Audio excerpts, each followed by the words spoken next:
Membros de vários países que integram a OTAN, a Aliança Militar do Atlântico Norte, se reuniram na Bélgica para tentar aprovar um pacote à prova de Trump para ajudar a Ucrânia na guerra contra a Rússia.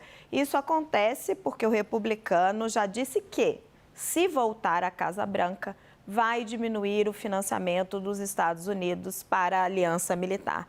Entre as propostas está um fundo de 100 bilhões de euros por 5 anos. O secretário-geral, Jens Stoltenberg, defende uma atuação mais direta da OTAN no conflito, que até agora tentou se manter mais distante, temendo uma escalada de tensão com a Rússia. Integrantes da aliança querem coordenar o envio de armas e dinheiro para a Ucrânia, que hoje é liderado pelos Estados Unidos. O pacote à prova de Trump será discutido em uma cúpula em julho, que acontecerá em Washington.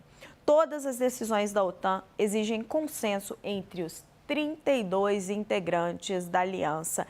É interessante, e a Fernanda Manhota chega com a gente para comentar esse assunto. Oi, Fê, boa tarde, bem-vinda ao 360, que é tão real e tão concreta a perspectiva de Trump voltar à Casa Branca, que já tem movimentação internacional em torno disso, porque se ele volta, muda completamente o cenário de apoio ou não dos Estados Unidos a Zelensky e à Ucrânia. Exatamente, Raquel. Boa tarde a você, a todos que nos assistem. O presidente Trump passou os 4 anos em que esteve na Casa Branca repercutindo, para quem quisesse ouvir, que era um grande cético da OTAN. Ele tem uma abordagem da política internacional que a gente costuma dizer que é uma abordagem muito contábil, né? Ele sempre costuma colocar na conta aquela ideia de que ele precisa extrair dos investimentos, quaisquer que sejam, o máximo retorno possível e no curto prazo, né? No menor tempo possível também. E o que o Trump sempre alegou é que a OTAN, ela se beneficiaria dos recursos americanos na medida em que os Estados Unidos são os maiores investidores no projeto, inclusive financeiramente, né? Se responsabilizam basicamente por boa parte da estrutura institucional que a OTAN possui e, evidentemente, dos recursos militares, enquanto a Europa seria o maior beneficiário e não estaria contribuindo à altura. Sempre foi essa a crítica do Trump. Ele sempre, inclusive, fez ameaças aos países europeus, sugerindo que poderia, inclusive, deixar de contribuir com a OTAN. No contexto em que a OTAN é hoje, né, o pilar, a base de defesa do que se entende a Europa Ocidental, enfim, a base de apoio contra a Rússia e a favor da Ucrânia, isso entra em uma rota existencial de discussão se o Trump voltar ao poder.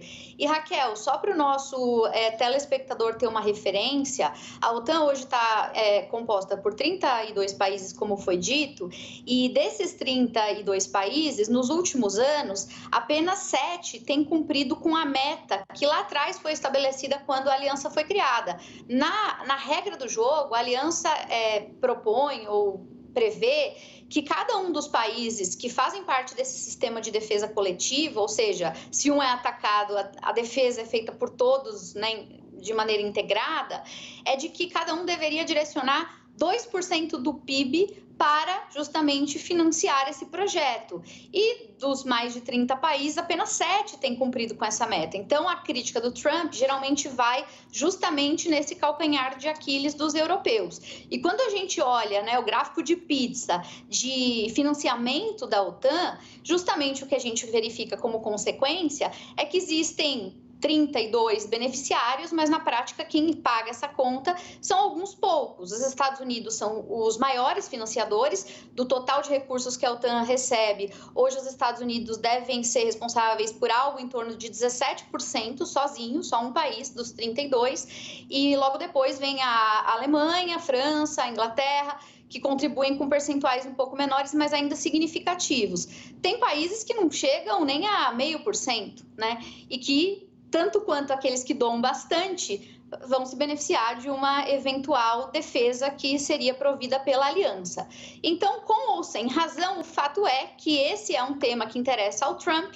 Ele vai usar esses números para reforçar o argumento de que os Estados Unidos não podem ficar gastando dinheiro no exterior quando tem prioridades domésticas para resolver, e é muito provável que ele mingue muito esse apoio se eleito presidente, com aval certamente do Congresso, que aprovou voluptuosos pacotes de ajuda para a Ucrânia no início da guerra, mas que agora está cada vez mais reticente e condicionando esses pacotes já no contexto dos republicanos dominando a Casa dos Representantes. Então, Raquel, essa preocupação da OTAN que vai surgindo no horizonte é uma forma de tentar se antecipar a um cenário de restrição de recursos e de enfraquecimento político que realmente tem sentido de ser, porque o Trump disse para todo mundo que quisesse ouvir que é assim que ele interpreta esses dados e é dessa maneira que ele pretende conduzir, eventualmente se reeleito, né, a sua estratégia.